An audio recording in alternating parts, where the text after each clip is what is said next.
Today we're going to discuss past lives and if they're real, what they are, what they mean.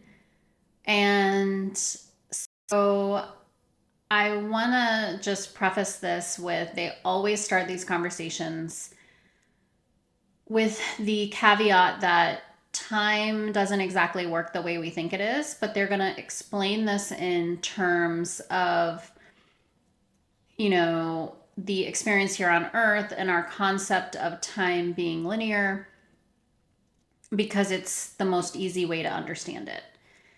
And so if you're new to the channel, I use the Akashic Records and I ask my guides to explain concepts like this that in a way that's easy to understand. So give me a second and we'll get started. So they're giving me the concept of like a hop on, hop off bus tour. It's just really cute. And what they're saying is that past lives are kind of like a hop on, hop off bus tour.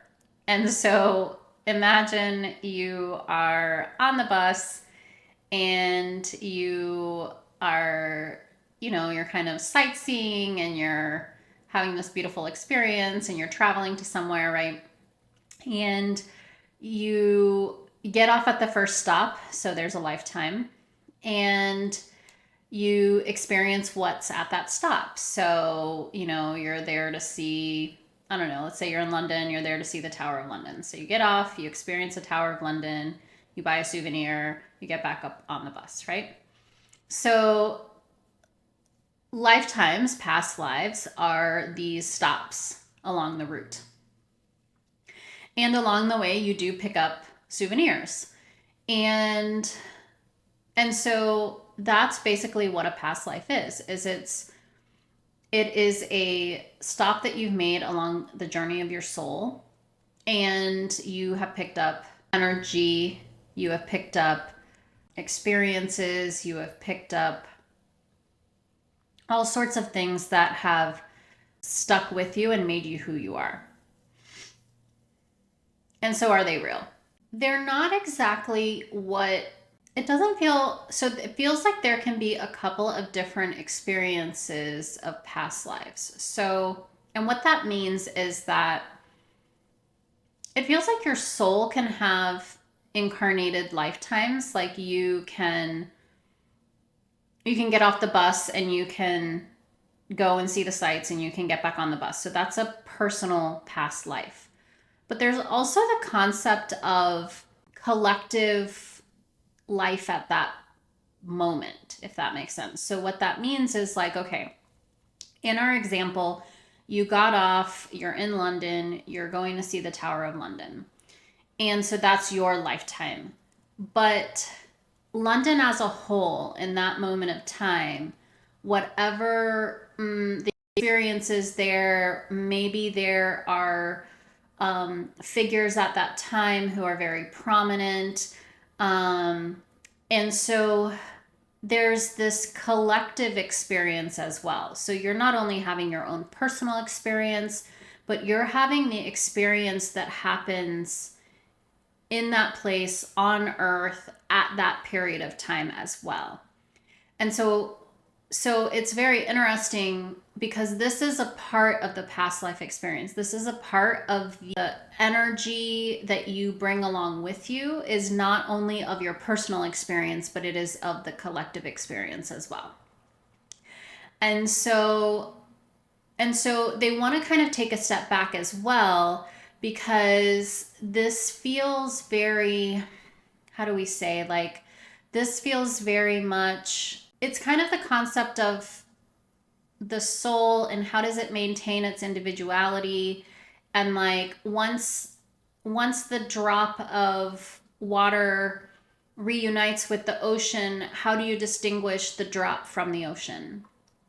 And there's a lot of confusion and a lot of question.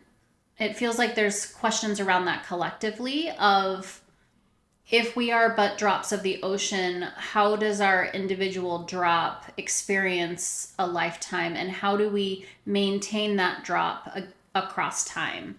And so let's ask them. And so what happens is that the energy that comprises your soul, of which is your higher self, and of which portions are incarnated at different times across different periods of time in the concept of how we view time as linear. It's almost like they're showing me kind of like, very interesting. They're showing me how kind of each soul has its own, it's like almost like its own orbit or its own energetic, it's almost like gravity or what keeps it comprised as the soul. It's like this gravitational pull that keeps it all pulled into its own,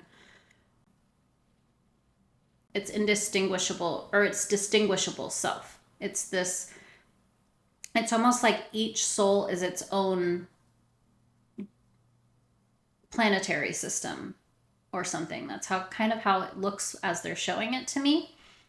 And it has to do with energy. Like all of this has to do with energy and how we are energetic beings and how this is kind of just a composition of elements that are together to form these souls, and it's all energy, and the way that it's put together is it's like pulled in. And so the way that the drop in the ocean maintains its individuality is because each drop has its own, it's almost like it's encapsulated by its own force, internal moving force. So when you think back to the higher self video and how a piece of the pie is incarnated and then it goes back and rejoins the whole pie, there is something that basically that maintains that thread so that the higher self can reunite with the piece that has been incarnated. And so there is a thread that runs along the fragmented pieces of the incarnations so that like they can find their way back to the source, or to the higher self, which is then connected to source, but feels like on a different plane. And so we've gotten on a little bit of a tangent here, but what a past life is it's when a different piece of the pie has incarnated and had an experience.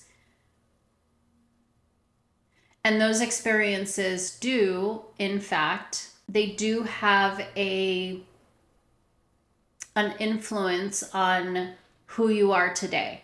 So oftentimes when I, for example, when I go into the records for someone else and I do a reading or a clearing, we are looking at past lives to see how those past lives have influenced someone's life today. And a lot of times it is extremely enlightening to find out, okay, in this lifetime you were held captive and this is how you felt and this is what happened and here's how it's showing up in your life today. There's a feeling of unsafety, there's a feeling of betrayal, whatever it is, right?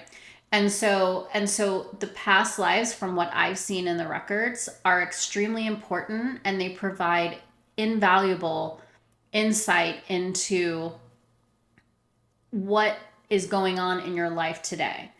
And so I hope this helps kind of explain what a past life is. I know we went on a little bit of a tangent there because the guides really wanted to talk about that. But basically, it's like a hop on, hop off bus tour. And you collect these souvenirs from these lifetimes. And the souvenirs have brought you to the point where you are today. Are things that are light and bright, and some of the things are things that you may be feeling that you're working on in this lifetime. So I hope this helps, and if you have any further questions, you can pop them in the comments. I will be happy to create another video on this, and I hope you're having a great day. Take care.